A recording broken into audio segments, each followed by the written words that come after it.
none of the prejudice in this Labour Party, as it's called, would have been known other than by the courage of Halima Khan.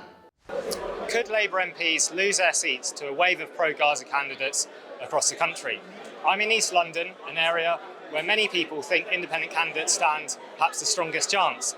But what we've seen is lots of independent candidates coming forward, potentially splitting the vote. In this new constituency of Stratford and Bow, there is complete chaos, with 5 different candidates running on pro-Gaza tickets. But only one of them has the endorsement of George Galloway, the former MP for Bethnal Green and Bow, which could prove decisive. His Workers' Party is backing Halima Khan, who blew the whistle on pro-Israel bias within the Labour Party machine.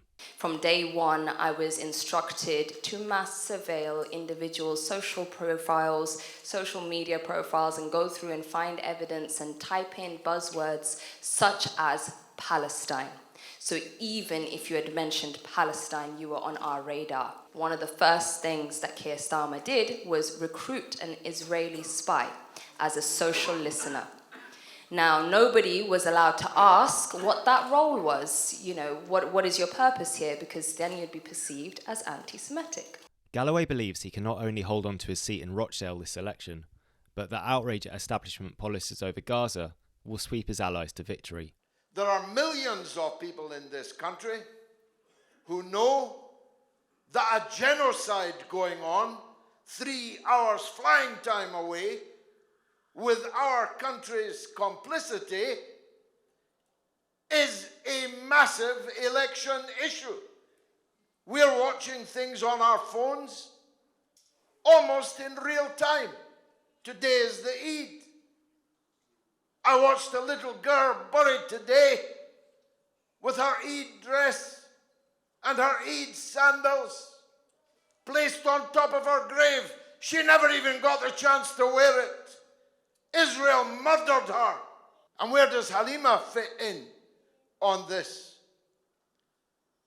She's not a paper supporter of the Palestinian people.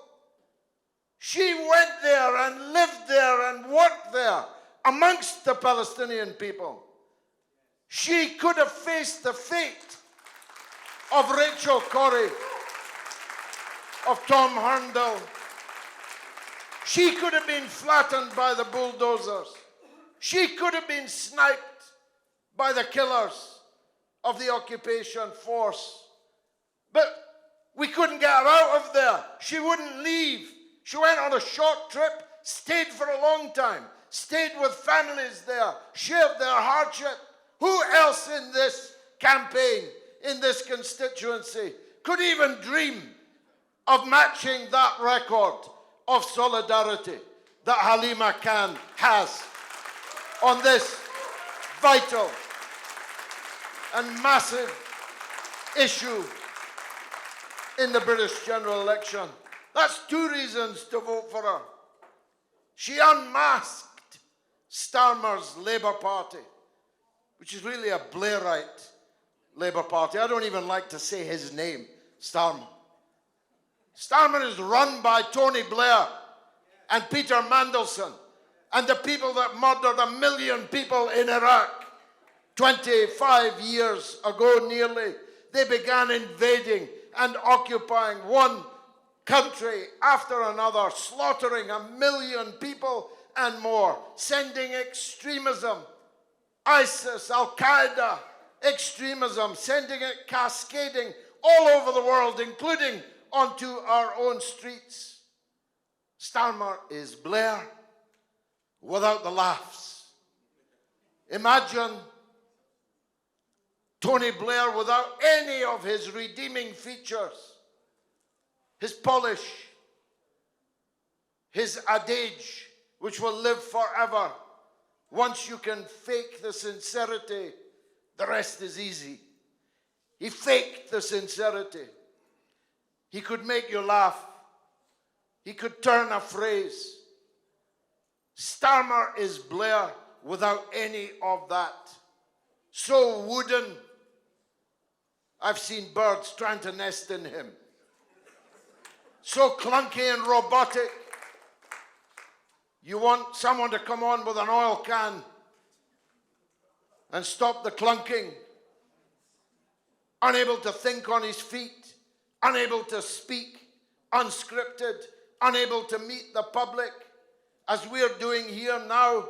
He couldn't dream of that. You would all have been vetted within an inch of your life if I was Keir Starmer standing up here on this stage.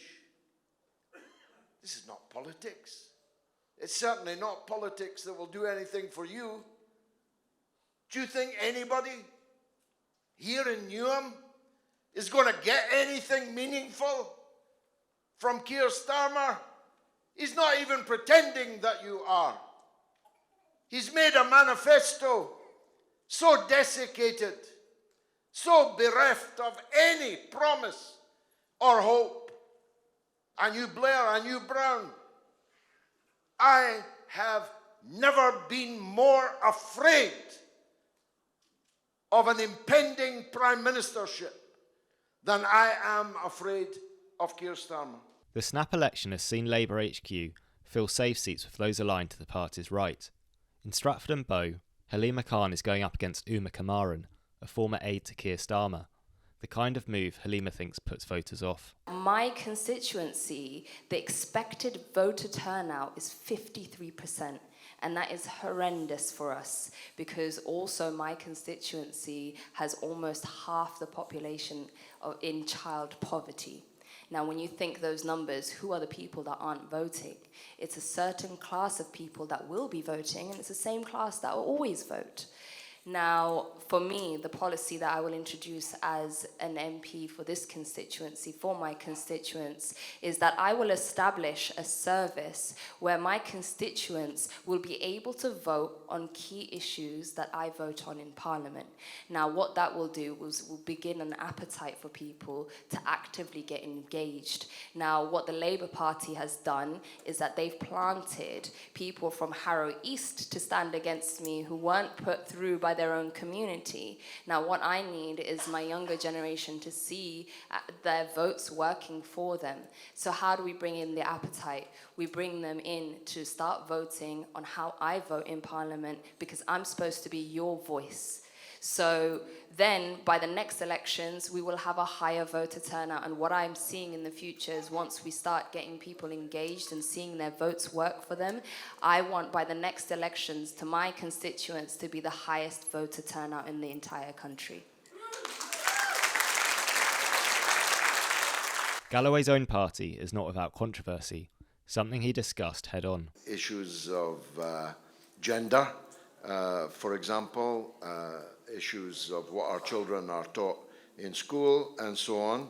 As a religious person, I have what you might call quite conservative views about that. Sometimes gets me into hot water. But I can hardly lie about what I believe. You wouldn't expect me to, I think, based on my track record. But there are many people in the Workers' Party who have very different views on that subject. Including my own staff. My parliamentary staff are literally all L, G, or B. And so were my last parliamentary staff, the last time I was in Parliament. That's how homophobic I am, by the way.